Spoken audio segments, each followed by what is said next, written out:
오늘부터 오직 기도라는 주제에 관한 시리즈의 설교를 시작하겠습니다. 오늘은 첫 번째로 회막으로 나아가며 이런 제목으로 하나님 말씀을 전하도록 하겠습니다. 사람들은 성공한 사람들의 이야기를 좋아합니다.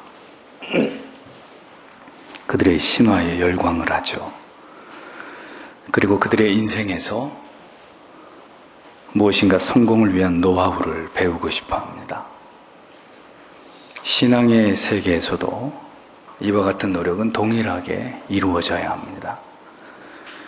신앙생활을 잘하는 비결 가운데 가장 중요한 것은 먼저 성경을 통해서 하나님이 어떤 분이신지를 잘 알아야 하는 것이고, 그 다음은 성경 안에서 그리고 교회사 속에서 하나님과 탁월한 관계를 누렸던 사람들을 주의 깊게 살펴보는 것입니다. 하나님께서 그들에게 어떤 은혜를 부어주셨고, 그들은 어떻게 하나님이 부어주신 그 은혜를 통해서 위대하게 쓰임받는 인물들로 성장해 나가는지를 연구하는 것입니다. 하나님께서는 모든 사람들을 사랑하시지만 그 가운데서도 하나님께서는 특별히 준비된 사람들을 통해서 하나님의 놀라운 일들을 이루어 가시는 분이십니다. 선생님이 모든 학생들을 사랑으로 그들을 교육시키지만 그 학생들 가운데 먼 훗날 그들이 장성해서 훌륭한 인물이 되는 사람은 소수이듯이 하나님께 붙잡혀서 강력한 도구로 쓰임을 받는 사람들도 그리 많지는 않습니다. 꿈을 심어 주어도, 그리고 꿈을 꿀 수는 있어도 그 꿈을 이루기까지 대가를 지불할 수 있는 사람은 언제나 소수이기 때문입니다. 성도가 하나님과 탁월한 영적인 관계를 맺을 때 하나님께서는 그에게 하나님의 마음을 열어 보여주시고 마침내 그를 통해서 하나님의 위대하신 역사들을 이 땅 가운데 펼쳐나가시게 되는데, 바로 이 일을 가능하게 하는 가장 중요한 수단이 바로 기도입니다. 이 같은 이유로 하나님께 붙들려 쓰임을 받은 사람 가운데 깊은 기도의 세계를 경험하지 않은 사람은 아무도 없었습니다. 아버지의 마음을 품고 통곡을 하면서 기도하는 일을 자신의 사명으로 여긴 사람 가운데 하나님께서 행하시는 크고도 놀라운 일들을 경험하지 못한 사람은 아무도 존재하지 않았습니다. 왜냐하면 하나님께서는 바로 이 기도하는 사람들을 통해서 그들을 붙들고 당신의 일을 이루어 가시기를 가장 기뻐하시는 분이시기 때문입니다. 우리는 기도의 이야기를 시작하려고 합니다. 언제 끝날지 알 수 없는 이 기도의 시리즈를 통해서 2년 6개월 동안 제 가슴에 품고 숙성시켜오던 기도에 관한 진리의 말씀을 이제부터 쏟아내려고 합니다.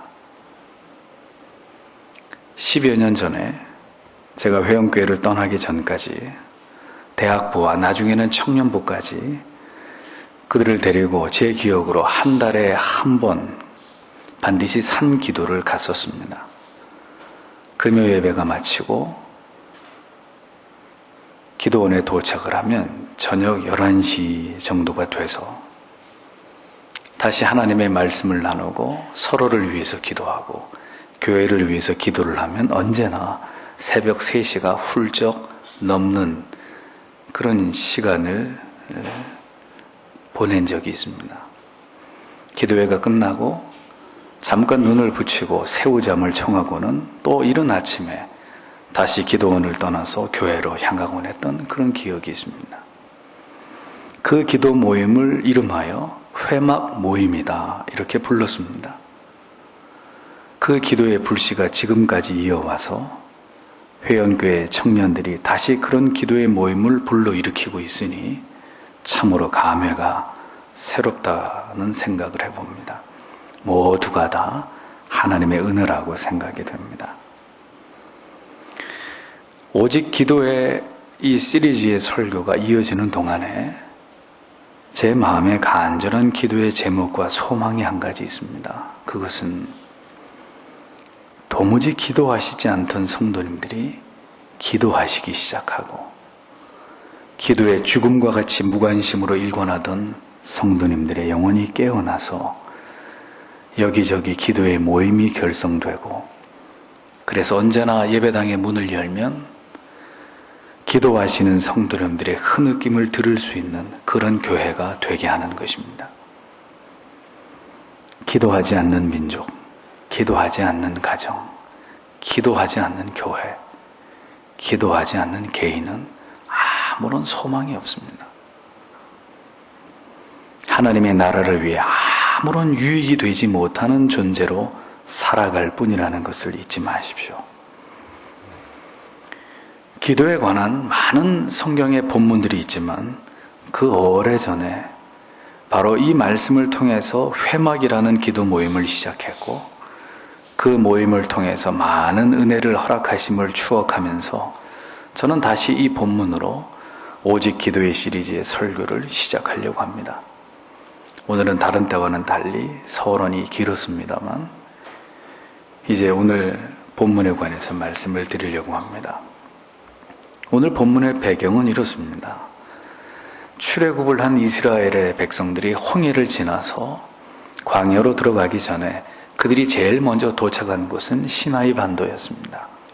그 시나이 반도에 바로 시내산이 위치하고 있었죠. 이스라엘 백성들은 광야로 들어가기 전에 약 11개월 동안 그곳에서 머물러 있게 됩니다. 그곳에서 그들은 오랜 애굽의 포로 생활로 그들의 몸에 배어있는 애굽의 악한 구습들과 그리고 불신앙의 잔재들을 모두 청산하고 이제 하나님의 택한 백성들로서 하나님께서 기뻐하시는 새로운 질서를 통해서 하나님을 경외하고 신뢰하며 나아가는 데 필요한 하나님께서 직접 부여하신 율법을 그곳에서 수여받게 됩니다. 그런데 바로 이 시점에서 이스라엘 백성들은 중대한 죄를 범함으로 하나님께서 어떤 신이신지를 결코 잊지 못할 크고 두려운 일들을 바로 그들이 경험하게 되죠.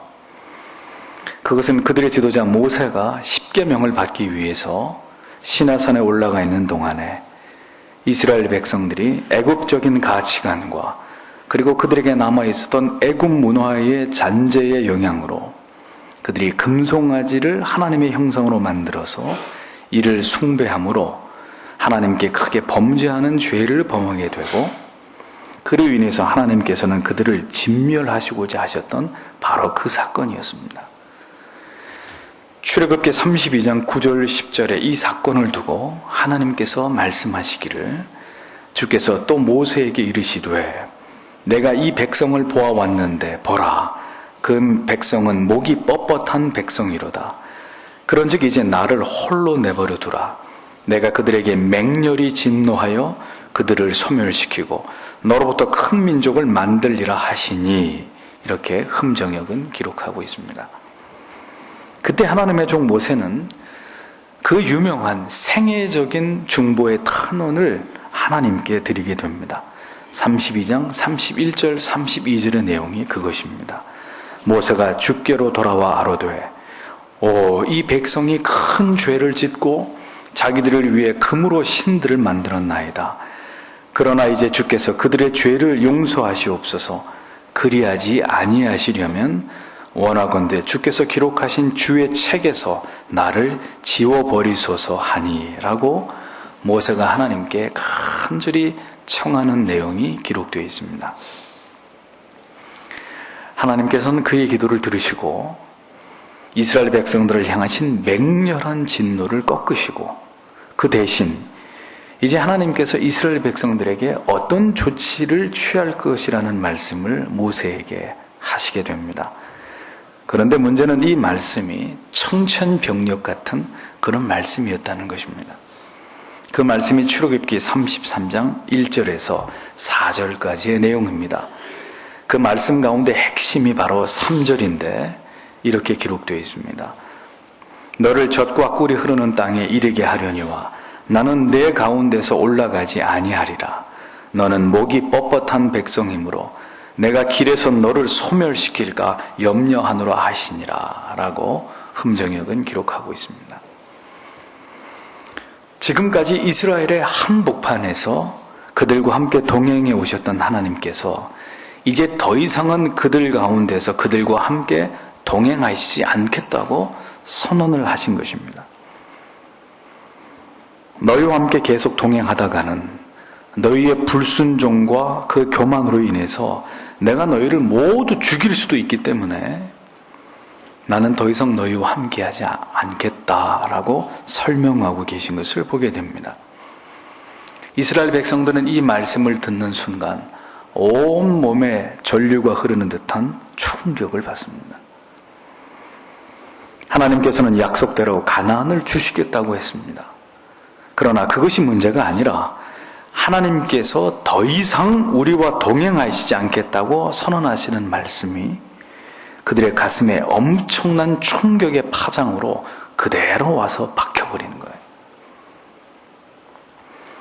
4절에 백성이 이 황송한 말씀을 듣고 슬퍼하며 라고 했습니다. 직역을 하면 그때 백성이 이 불행한 말을 들었다. 그래서 그들은 애도했다라는 의미입니다. 한글 성경에서는 황송한 말씀이라고 번역을 했는데 흠정역에서는 나쁜 말씀 이렇게 번역을 합니다. 정확히 번역을 하면 불길한 소식, 불행한 말씀이라는 의미입니다. 그들이 지금까지 들은 어떤 말보다 더 불길한 이야기를 하나님께로부터 듣게 되었다는 것입니다. 어리석은 사람은 하나님께서 동행하시지 않겠다는 말보다는 내가 젖과 꿀이 흐르는 가나안 땅을 너희에게 주겠다는 말이 더 크게 들릴지 모릅니다. 성경의 열왕기하 20장에 보면 히스기야 왕에 대한 기록이 나옵니다. 죽을 병에 걸린 히스기야 왕이 하나님께 간절히 기도하자 하나님께서는 그의 기도를 들으시고 무려 15년이나 그의 생명을 연장시켜 주시는 은혜를 베푸십니다. 그러나 이 어리석은 히스기야는 바벨론에서 온 사신들에게 자신의 왕궁의 창고에 있는 모든 희귀한 보물들을 그들에게 끄집어내어서 자랑하는 어처구니 없는 실수를 저지릅니다. 어떻게 해서 연장받은 생명인데 그는 하나님만을 경배하고 하나님께 영광을 돌리는 삶을 살아갔던 것이 아니라 결국 자신을 높이고 자랑하는 일에 그 연장받은 생명의 귀중한 시간들을 낭비하고 있었던 것입니다. 하나님께서는 하나님의 종 이사야를 통해서 그를 꾸짖으십니다. 그 내용은 그가 자랑한 모든 보물이 바벨론의 왕궁으로 모두 빼앗겨 옮겨질 것이고 또 히스기야의 아들들은 바벨론의 왕궁의 내시가 되어서 굴욕적인 그런 일들을 당하게 될 것이라는 저주를 듣게 됩니다. 자, 상황이 이렇게 되면 히스기야가 어떻게 해야 할까요? 하나님께 엎드려야 했습니다. 그리고 통곡을 하면서 하나님 앞에 회개함으로 용서를 구해야 했습니다. 그런데 그의 말을 들어보십시오. 히스기야 20장 19절에 보면 그때 히스기야가 이사야에게 이르되 당신이 말한 주의 말씀이 선하니이다 하고 또 이르되 나의 날들에 화평과 진리가 있을진데 그 일이 선하지 아니하리요 하니라 라는 대답을 하고 있는 것을 보게 됩니다. 이 무슨 말입니까? 뭐 내가 죽고 난 다음에 어떻게 되든 상관없고 내가 사는 날 동안만 태평하면 상관없습니다. 그런 말입니다. 제정신이 아닌 거죠. 성도는 모든 상황이 어떻게 돌아가는지를 알 수 있는 영적인 지각이 있어야 합니다. 지금 되어지는 모든 일들이 하나님께서 함께 하심으로 말미암은 하나님의 축복인지 아니면 하나님의 죽음한 징계나 육인지를 깨달아야 합니다. 하나님을 경외하지 않는 자의 형통은 멸망의 전주곡이라는 말이 있습니다. 하나님께서 더 이상 이스라엘 백성들과 함께 하시지 않겠다고 하는데도 이스라엘 백성들이 상관없습니다. 가나안에 들어갈 수만 있으면 하나님은 더 이상 동행하지 않아도 괜찮습니다. 만약 그렇게 반응을 했다면 그들은 진실로 하나님의 백성이 아니었을 것입니다. 하지만 그들은 어떻게 대답했습니까? 그 황송한 말씀, 즉 재앙의 말씀을 듣고 그들은 즉시 자신들이 아끼는 단장품들을 몸에서 다 제거했다고 했습니다. 4절에 보면 아무도 몸에 장식품을 걸치지 아니하니라. 6절에 이스라엘 자손이 호렙산 옆에서 자기들의 장식품을 몸에서 제거하니라 라는 기록을 볼 수 있습니다. 그들은 큰 슬픔에 잠겼고 자신들의 즐거움과 자랑이었던 장식품들을 다 제했습니다. 그 단장품을 제하니라 라고 번역된 히브리어 호레드 예드 예카 메할레카는 직역을 하면 너는 너에게서 너의 장식품을 던져버리라, 이런 의미입니다. 그들은 그들의 자랑들을, 지금까지 그들이 자랑하고 좋아하던 모든 것들을 한순간에 하찮은 것으로 여기고 그것을 내던져버렸다는 것입니다.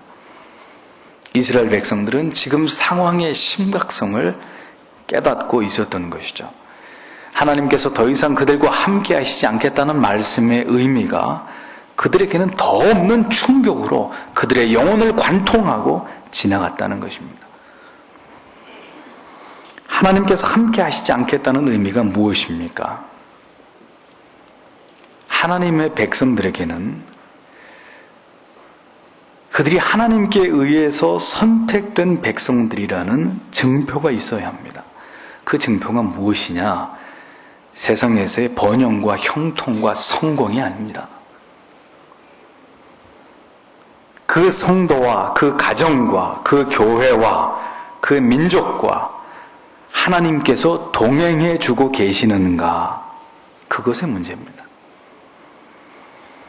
가나안으로 올라가라. 나는 너희들에게 약속한 바를 모두 이루어 주겠다. 가나안도 너희들이 차지하도록 도와주고 원주민도 다 내쫓아주고 적과 꿀이 흐르는 그 땅에서 실컷 잘 먹고 잘 살도록 해주겠다. 그러나 기억하거라. 나는 이제 더 이상 너희와 함께하지 않을 것이다. 이제 너희와의 모든 관계는 여기서 끝이다. 자, 가거라. 이것이 이스라엘을 향하신 하나님의 마음이었습니다. 마음껏 취하거라.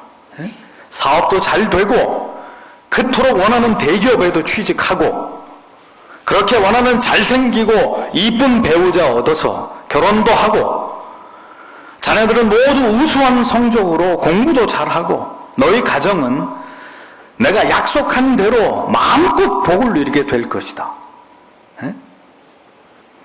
내가 약속한 대로 교회는 크게 성장을 할 것이고 많은 성도들이 몰려오도록 만들어 줄 것이다. 헌금도 넘쳐나고 교회 이름도 지역사회에 크게 알려지고 모든 사람들이 네가 다니는 교회를 부러워하게 만들어 주겠다. 그러나 여기까지다. 나는 더 이상 너희와 함께하지 않을 것이다. 여러분에게 만약 하나님께서 그렇게 말씀하신다면 여러분들은 어떻게 반응하시겠습니까? 분명히 말씀드리건대 여러분 가운데는 이것을 슬픔과 재앙으로 여기지 않을 분도 있을지 모릅니다. 한 번뿐인 인생, 하나님이 한 번 폼나게 살다가 죽게 해주신다면 난 그것으로 족합니다. 천국, 지옥, 영생, 영벌 그런 거 나는 관심 없고 그저 사는 날 동안에 모든 게 잘 되고 행복하고 형통하고 그저 마음 편히 살다가 죽으면 그만이지 인생 뭐 있겠습니까? 혹시 그렇게 생각하시는 분이 계신다면 잊지 마십시오. 당신은 하나님과 아무런 상관이 없는 사람입니다. 이스라엘 백성들이 광야에서 그렇게 고기를 먹고 싶어 하면서 모세와 하나님을 원망했을 때 하나님께서 메추라기를 비같이 내려서 그들을 먹게 하셨습니다. 하지만 민수기 11장 33절에 보면 고기가 아직 이 사이에 있어 씹히기도 전에 여호와께서 백성에게 대하여 진노하사 심히 큰 재앙으로 치셨다는 말씀이 기록되어 있습니다. 달라고 하시면 주시지만 그것이 모두 우리에게 축복이 아닐 수 있다는 것을 잊지 마십시오. 우리에게 필요한 것은 언제나 하나님이어야 합니다. 하나님 대신에 재물이나 명예나 성공을 구하는 것은 설령 하나님께서 그것을 들어주셨다 하더라도 그것은 순식간에 여러분들 안에서 재앙과 재난으로 돌변할 수 있는 것이라는 것을 잊어서는 안 됩니다. 성도에게 목숨보다도 소중한 것이 있다면 그것은 하나님과의 관계입니다. 하나님은 질투하시는 하나님이십니다. 하나님 없는 형통, 하나님을 의지하지 않는 여러분들이 꿈꾸시는 행복, 하나님을 전심으로 의지하며 하나님의 법대로 하지 않는 성공을 혐오하시는 그런 하나님이시라는 것을 기억하십시오. 하나님의 사람 모세가 빼앗은 비장의 카드는 바로 이러한 이스라엘 백성이 맞은 최대의 위기 가운데서 나온 것이었습니다.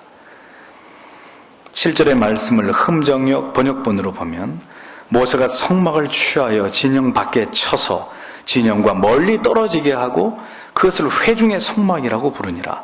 주를 찾는 자는 다 진영 밖에 있던 회중의 장막으로 나갔으며 라고 번역하고 있습니다. 특이할 만한 것은 다른 성경의 버전과는 달리 킹 제임스 성경에서는 이 장막을 타버나클, 성막이라고 번역했다는 점입니다. 이 시대는 여러분들이 잘 아시는 대로 아직 하나님의 계시에 의해서 성막이 만들어지지 않은 시점이었습니다.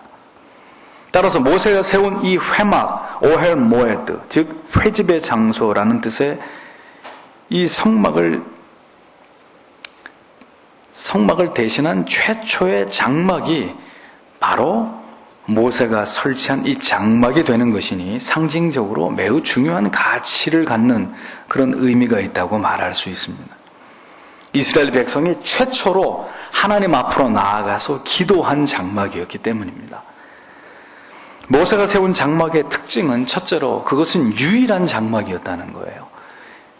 킹 제임스 성경에서는 타버나클이라고 되어 있는데 NIV 성경에서는 a tent 이렇게 되어 있고 ESV 성경에서는 the tent 이렇게 되어 있습니다.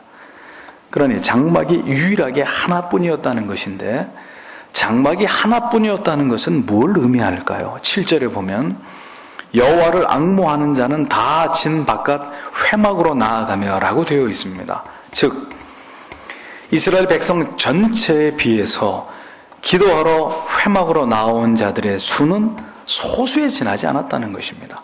텐트가 커봐야 얼마나 크겠습니까? 기껏해야 수십 명에서 많게는 200명 정도 들어가는 텐트라면 어마어마하게 큰 텐트겠죠. 기도하는 자는 소수에 지나지 않았다. 기도는 특권이고 사명입니다. 한국의 전체 교인들 가운데 정기적으로 교회에 나아가서 기도하는 성도의 수가 얼마나 될까요? 새벽 기도이든 금요일 밤이든 혹은 문제를 놓고 기도하기 위해서 찾아온 평일이든 그렇게 절박하고 간절한 마음으로 하나님을 찾으면서 기도하는 성도들이 전체 기독교인들의 인구 가운데 몇 퍼센트나 되겠습니까? 하나님을 앙모하면서 기도하는 자들의 수는 지금이나 그때나 크게 다르지 않다는 것을 알 수 있습니다. 다만 여러분들이 유의해서 보아야 될 중요한 말씀이 무엇이냐면 그들만이 여호와를 앙모하는 자들이었다고 성경은 그들의 정체에 관해서 말씀하고 있다는 사실입니다. 그럼 반대로 말하면 그 회막으로 나오지 않았던 자들은 어떤 자들이라는 이야기일까요? 여호와를 알기는 알되 여호와를 앙모하는 자들이 아닌 자들이라는 것을 의미하는 것입니다.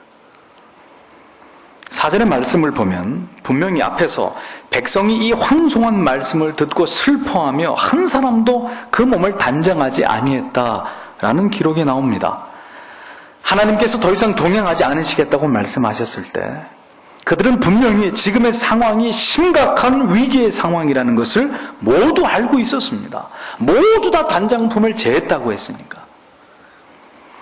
엄청난 충격을 그들이 받았음을 알 수 있습니다. 그런데 그렇지만 그 상황에서 중대한 결단을 내리고 기도의 자리로 나온 사람은 소수에 지나지 않았다는 것을 보여주는 것입니다. 하나님의 사람 모세의 결정을 보십시오. 항상 하나님과 이스라엘 백성 사이에서 이스라엘 백성 앞에서 그들을 이끌었던 모세였습니다. 그랬던 모세가 이제는 이스라엘 백성들의 등을 떠밀면서 그들을 기도의 자리로 내몰고 있었습니다. 왜 그랬을까요? 그들에게 닥친 위기의 타겟책은 그 무엇도 아닌 기도임을 하나님의 종 모세는 알고 있었기 때문입니다. 그것은 혼자만의 기도로 될 일이 아니라 합심한 기도가 필요하다는 사실을 모세는 깊이 절감하고 있었다는 이야기입니다. 그들은 기도해야 했습니다. 그 무엇보다도 지금은 기도해야 하는 때라는 것을 알고 기도해야만 하는 때였기 때문입니다. 기도를 해야 한다는 것은 다 아는데 왜 기도하지 않는 것일까요? 상황을 모르기 때문이에요. 자신의 영적인 상태를 모르기 때문에 기도하지 않는 거예요.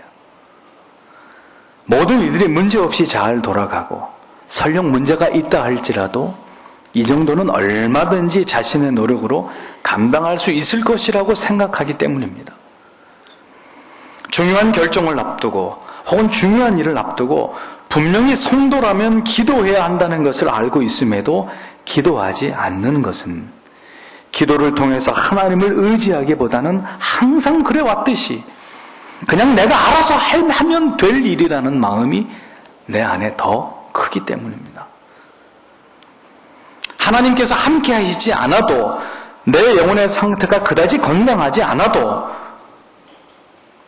가족들은 모두 건강하고 나의 삶에 대해서 스스로 만족하고 내 스스로 행복하다고 여기니 간절하고 절박하게 하나님께 매달려 기도할 필요를 전혀 느끼지 못하고 살아가는 것입니다.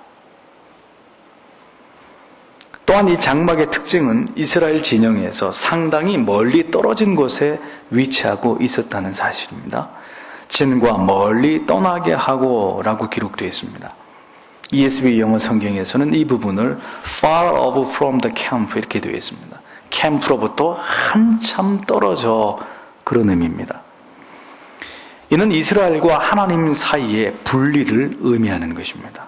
감히 다가갈 수 없는 거룩하신 하나님과 죄인들과의 거리를 상징하는 것이고 또 다른 의미는 편안한 진에서 멀리 떨어져서 일상으로부터 방해받지 않는 조용한 장소에서 하나님을 배우기를 원했던 이스라엘 백성들의 간절한 마음과 그들의 각오와 헌신을 의미하는 것이기도 했습니다. 이는 하나님을 배우는 일, 온 힘과 정성을 다해서 기도하는 일 그 자체가 일상을 벗어난 희생이고 결단이고 숭고한 헌신이 된다는 것을 의미하는 것입니다. 많은 이스라엘 백성들은 지금 자신들이 처한 현실이 위기라는 것은 인식했지만 그들의 마음은 안일함 쪽에 더 기울어져 있었습니다. 그 증거는 그들 중 대부분이 진 안에 머물러 있으면서 여전히 평범한 삶을 살아가고 있었다는 점입니다. 간절한 필요와 절박함과 위기를 느끼면서도 진영에서 상당히 떨어진 이 회집의 장소인 장막에 나와서 기도했던 사람들은 소수에 불과했다는 거예요. 엄중한 하나님의 경고는 모든 이스라엘 백성들에게 내려진 것이었지만 그 심각성을 알고 기도하는 사람은 소수에 지나지 않았다는 것을 우리에게 보여줍니다. 지금의 교회와 성도님들도 마찬가지입니다. 대부분의 그리스도인들은 교회의 영적인 상태나 자신의 신앙의 태도를 향한 하나님의 마음에 민감하기보다는 그저 자신들의 일상적인 일들에 더 많은 관심들이 쏠려 있는 것을 봅니다. 오늘날처럼 회심하지 않은 지극히 세속적인 그리스도인들이 넘쳐나는 시대는 더욱 그렇습니다. 영적인 일과 신령한 것을 도모하는 일에는 냉담한 사람들이 육적인 안목을 쫓고 세속적인 즐거움과 이익을 추구하는 데에는 열렬한 법입니다. 하나님의 준엄한 경고를 듣고도 지난해 머물러 있었던 이스라엘 백성들은 지금으로 말하면 분명히 깨어 기도해야 될 상황이지만 일상에 젖어서 세속에서 한가롭게 쾌락을 즐기면서 살아가고 있는 그런 그리스도인들이라고 말할 수 있을 것이라는 거예요. 세속에 깊이 관여하면서 영적인 일을 등한히 하며 살아가고 있는 성도 여러분, 여러분이 세속에서 분주하면 분주할수록 그곳에서 하나님을 경외하고 기도에 힘쓰면서 진리에 천착하는 일은 거의 불가능한 일이라는 것을 잘 아실 것입니다. 그렇기 때문에 하루에 1시간, 일주일에 하루나 이틀 혹은 그 이상은 집을 떠나고 세상의 일들을 잠시 놓고 세상에 여러분들을 부르는 자리를 떠나서 교회로 나와야만 여러분들이 기도할 수 있다는 사실을 여러분들은 잊지 말아야 합니다. 집 안에 머무르고 집 안에 머무르고 직장에 머무르고 세속의 인간관계 안에 머무르면서 어떻게 하나님께 나와 기도하고 그것을 통해 하나님과 가까워질 수 있겠습니까? 진을 멀리 떠나 주님께서 당신을 기다리고 계시는 만민이 기도하는 집인 교회로 나와야 비로소 기도할 수 있는 마음의 여유와 영혼의 고요함이 준비될 수 있는 것입니다. 일상의 번잡함으로부터 구별된 멀리 떨어진 장소, 하나님을 대면할 수 있는 고독이 보장된 장소가 성도에게는 반드시 필요한 거예요. 하나님만 바라보면서 그분으로부터 오는 음성을 들을 수 있는 은밀한 장소가 성도에게는 있어야 한단 말입니다. 여러분들이 성도라면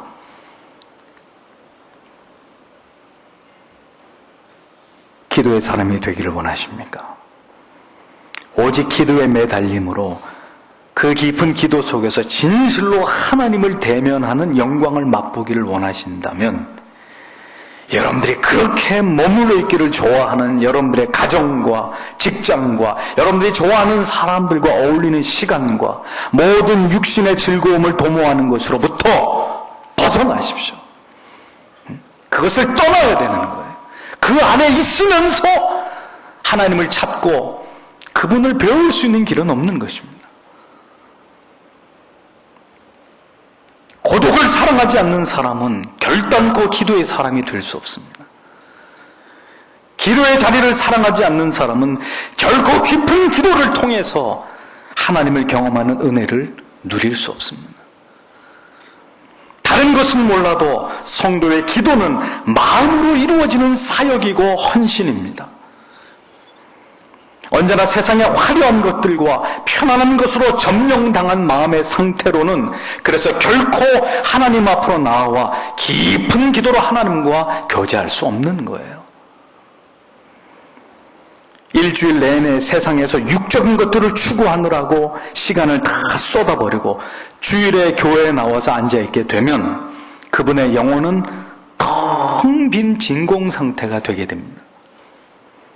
영혼이 텅 비어서 무엇으로도 하나님께 전심으로 무언가를 드릴 수 없는 그런 상태가 되고 마는 것입니다. 그것은 일주일 동안의 삶이 무엇을 추구하고 귀중하게 여기면서 살아왔는지를 그대로 반영해 주는 것입니다. 여러분들이 잊지 말아야 될 진리는 준비되지 않은 영혼 안에는 하나님께 드리는 능력 있는 기도란 존재하지 않는다는 거예요. 세상을 가득 채우고 살아가는 그리스도인이 엎드리기만 하면 능력 있는 기도를 콸콸콸 쏟아내면서 하나님과 깊이 대화를 할 수 있다. 그것은 불가능한 일이에요. 코미디 같은 일이에요. 하나님과 교제를 나누는 통로는 기도이지만 그 기도를 가능하게 하는 것은 마음입니다.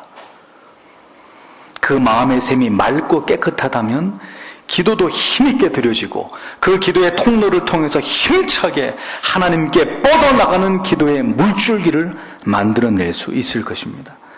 그러나 마음이 세속과 육적인 욕망에 찌들어 있다면 결단코 그는 능력 있는 기도, 깊고 간절한 기도로 하나님의 보좌 앞으로 나아가기란 결코 쉬운 일이 아닐 것입니다.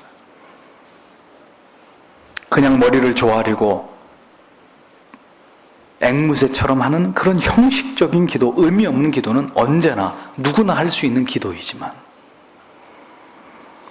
깊고도 간절한 기도를 통해서 하나님의 임재를 경험하고 기도에 응답하시는 하나님을 체험하는 일은 그렇게 간단한 문제가 아닙니다. 기도에서 가장 중요한 것이 마음이라고 했습니다. 7절을 다시 보십시오. 여호와를 앙모하는 자는 다 진 바깥 회막으로 나아가며 라고 했습니다. 기도하는 자에게 하나님이 찾으시는 마음이 뭐라는 것입니까? 여호와를 앙모하는 마음이란 말이에요.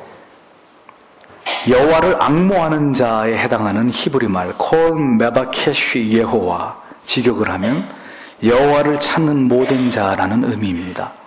여기서 메바케쉬라는 단어는 추구하다, 찾아내다, 묻다 이런 의미의 베카쉬라는 동사의 강세형 능동태 분사입니다. 따라서 그 의미를 보다 정확하게 번역을 하면 끊임없이 여호와를 찾으며 구하는 모든 자들이라는 뜻이 됩니다.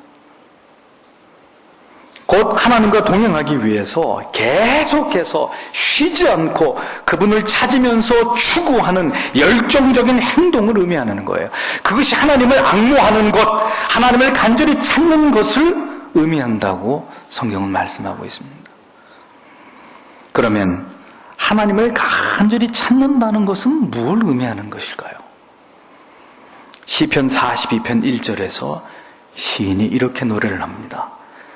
오 하나님이여 사슴이 시냇물을 찾기에 갈급함같이 내 영혼이 주를 찾기에 갈급하나이다. 이렇게 노래하고 있는 것을 보게 됩니다.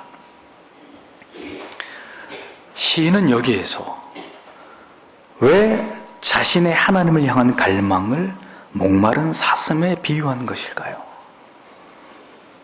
전에도 말씀드린 바 있습니다만 팔레스타인 광야에 서식하는 사슴들에게 짝짓기의 계절이 찾아오면 숫사슴들이 암사슴을 찾아서 광야를 배회하게 됩니다. 그러면 숫사슴들은 심각한 갈증에 허덕이게 되는데 큰 갈증을 느끼다 못해서 광야 항복판을 숫사슴들이 막 미친 듯이 앞발로 파헤치기 시작합니다. 이제는 짝짓기가 중요한 게 아니라 이러다가는 죽게 생긴 거예요. 미친 듯이 메마른 광야 바닥을 앞발로 파헤치다가 그대로 죽어서 눈은 시뻘겋게 충혈된 채로 혀는 빠져나와서 죽어있는 그런 숫사슴들을 흔치 않게 볼 수 있었단 말이에요. 시인이 그것을 보고 하나님을 갈망하는 자신을 물을 찾아서 헤매이는 그러면서 죽어가는 숫사슴의 비유를 해서 이와 같이 자신의 마음을 노래했던 것입니다. 하나님을 찾는 목마름, 그것이 모든 기도의 시작이고 동기가 되어야 된다는 것입니다. 하나님께서 찾으시는 기도의 사람은 바로 하나님을 향한 한없는 목마름을 가진 사람입니다. 하나님께서 응답하시는 기도는 하나님을 앙망하는 마음과 영혼을 가진 성도의 기도란 말이에요. 오늘 우리의 기도를 보십시오. 우리는 어떤 경우에도 기도해야 할 필요보다는 오늘도 도저히 기도할 수 없다고 주장하는 무수한 핑계와 이유 뒤에서 궁색한 변명만을 하나님 앞에 늘어놓고 있지 않습니까? 여러분들이 그토록 기도하기를 싫어하는 마음의 바탕에는 하나님을 거의 즐거워하지 않기 때문이라는 부인할 수 없는 이유가 있습니다. 한 성도와 한 교회가 얼마나 간절한 기도의 영을 유지하고 있느냐 하는 문제는 곧 그 교회와 성도들이 하나님을 얼마나 진심으로 사랑하고 있느냐 하는 문제와 직결되어 있는 것입니다. 그리고 그렇게 하나님을 사랑하는 그리스도인들의 마음의 상태는 모든 영적인 수준과 그의 삶이 하나님이 보시기에 어떠한지를 보여주는 핵심적인 지표가 되는 것입니다.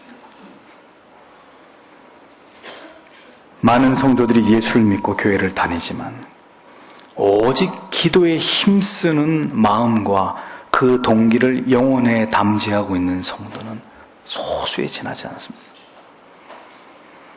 다시 말해서 예수를 믿어 구원에 이르기를 갈망은 하면서도 단적으로 말하면 하나님을 사랑하지는 않는 것이라는 거예요. 언제나 여러분은 하나님을 향한 절박한 마음이 있으십니까? 사랑하는 연인들이 오늘 밤에 그 사랑하는 사람을 만나지 못하면 어떻게 하나? 혹시 무슨 일이 피치 못할 일이 생겨서 만나기로 한 약속을 못 지키면 어떡하나? 그 사람을 이 밤에 못 보면 어떡하나? 이런 절박하고도 간절함의 그 절반만이라도 하나님을 향한 동일한 마음을 여러분들이 가지고 있는지를 자문해 보십시오. 이 건이 반드시 성사가 되고 반드시 이 시험에 합격이 되고 꼭 내가 꿈꾸던 그 아름다운 곳을 여행하고 싶은 그 간절함, 그 설레임과 흥분의 그 절반만이라도 하나님을 향해서 그 하나님을 사랑하는 마음을 우리가 하나님께 드리고 있는지를 여러분 스스로에게 물어보시란 말입니다.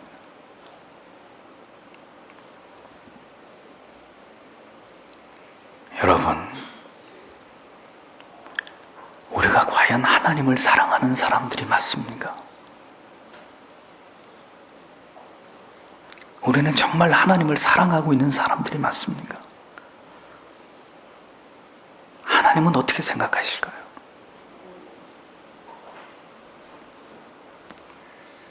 여러분의 생애 속에서 지금은 어떤 시기입니까? 지금 여러분의 가정은 어떤 어려움에 직면해 있으십니까? 지금 우리 교회는 어떤 상황을 헤쳐 지나가고 있습니까? 지금 한국 교회는 어떤 절망적인 상황으로 치닫고 있습니까? 지금 이 민족은 어떤 위기의 그 한가운데로 지나가고 있는 것일까요? 모세는 그리고 그의 결단에 동참한 이스라엘의 소수의 백성들은 지금이 어떤 상황인지를 직시하고 있었습니다. 그리고 이 위기의 상황을 해결할 유일한 대안은 오직 기도뿐이라는 것을 알고 있었던 사람들이었습니다. 기도가 전부라고 믿었던, 기도밖에 없다고 생각할 만큼 절박했던 그런 사람들이었습니다. 성도님들께서 기도하시지 않으시는 것은 변명의 여지가 없이 여러분의 모든 삶 속에서 전심으로 하나님을 구하면서 하나님을 사랑하면서 살아가고 있지 않다는 것을 의미하는 것입니다.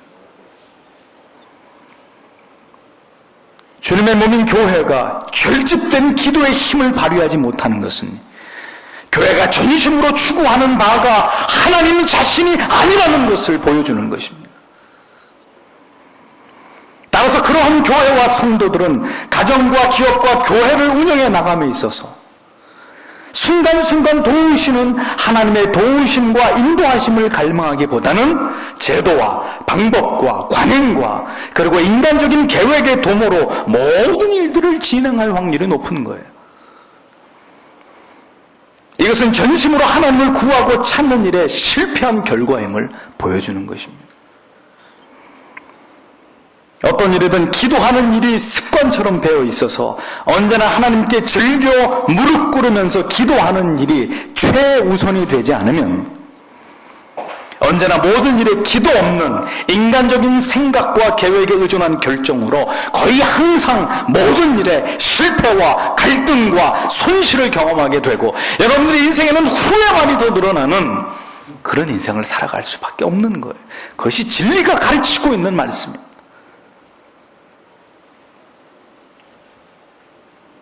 여러분들이 단지 주일 예배를 참석하고 있다는 사실 하나만 가지고 하나님의 자녀로서의 이름값을 다했다고 생각하신다면 이것은 가장 어리석은 생각이라는 것을 잊지 마세요. 우리를 거룩하신 하나님의 자녀로 부르신 것은 단지 예배 시간에 여러분들이 빈자리를 채우기 위함만이 아닙니다. 예배를 통해서 하나님과 특별한 관계를 누림으로 이 어두운 세상에서 구별된 의의 길을 걷게 하시려고 하나님이 저와 여러분들을 구원으로 부르시는 거예요. 아무도 하나님을 찾는 이가 없을 때 우리는 하나님을 추구하고 갈망하면서 그렇게 살아가므로 세상 사람들에게 우리가 찾는 하나님이 누구이신지를 보여주기 위한 그런 이유 때문에 선택된 백성들이 저와 여러분들이란 말이에요. 그들이 그렇게 하나님을 의존하며 살아가는 뚜렷한 모습이 무엇이냐? 하나님 앞에 나와서 기도하는 것이에요. 기도하는 모습입니다.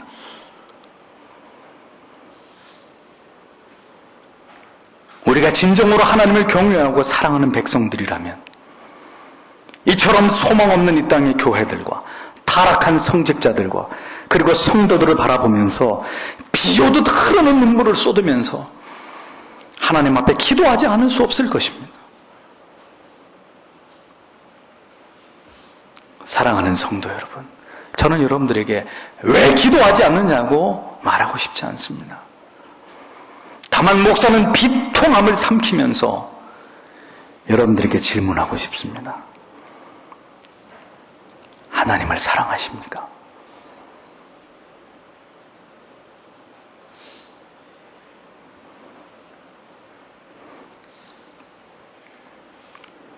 위기의 시대 속에서 이렇게 여호와를 앙망했던 사람들은 기도의 짐을 지는 용사들이었습니다.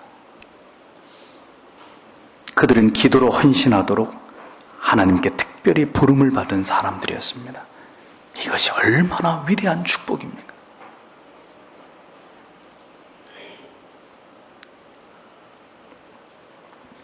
여러분들이 여러분들의 가정을 위한 기도의 제물이 되고 내 교회를 위한 기도의 제물이 되고 이 작은 교회가 이 민족을 위한 기도의 제물이 되는 일에 여러분과 이 교회가 하나님 앞에 선택을 받게 된다면 그거 이상으로 큰 축복이 어디 있겠습니까?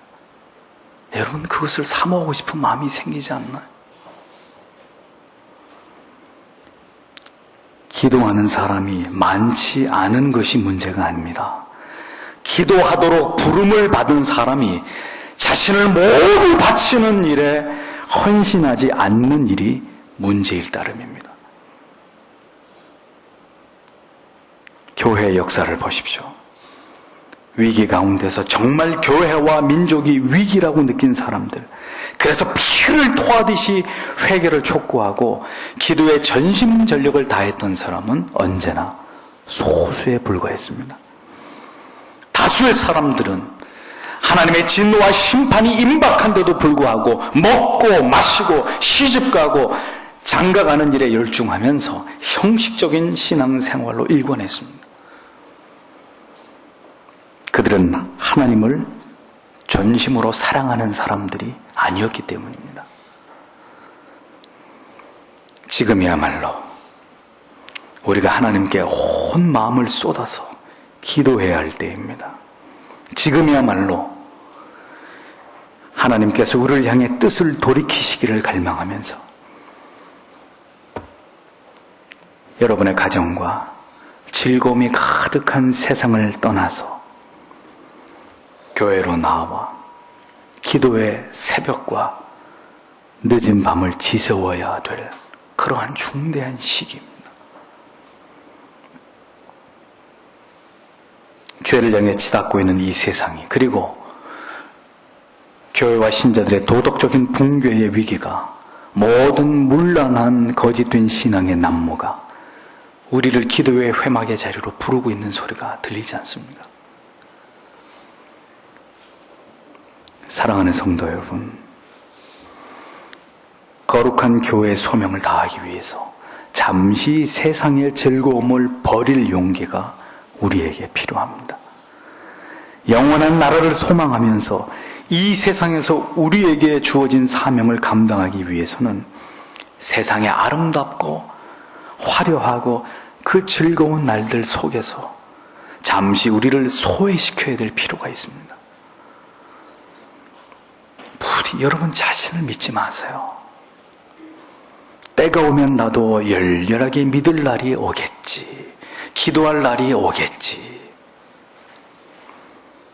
오늘 게으름을 벗삼아서 나태와 안일 속에서 살아가던 사람이 내일 전심으로 하나님을 추구하고 열렬히 기도하는 일이 일어날 것 같으면 그것은 세상에 아주 우스운 일이 될 것입니다. 그런 일은 쉽게 일어나지 않아요. 먼저 여러분의 세상을 향한 사랑과 그리고 태만한 마음과 안일함의 그 진중에서 떠나야 합니다. 하나님을 다시 간절히 사랑할 마음을 회복시켜 주시기를 기도하십시오. 절박한 마음으로 부르짖으십시오. 사모하는 마음으로 기도의 영이 회복되기를, 기도의 사람으로 기도의 자리로 나아가기를 간절히 갈망하는 그런 성도님들이 되셔야 합니다. 여러분들의 기도가 깨어날 때 모세의 기도를 들어주셔서 이스라엘과 다시 동행하시겠다는 은총을 하나님이 그들에게 부어주셨듯이 그렇게 동일하게 여러분을, 이 세대와 교회를 하나님께서 다시 축복하실 것입니다. 기도의 필요를 알면서도 여전히 진중에 머물러 있는 다수가 되시겠습니까? 아니면 기도로 역사를 움직이는 소수가 되시겠습니까? 깊이 생각해 보시는 이 주일 아침이 되었으면 좋겠습니다. 기도하겠습니다.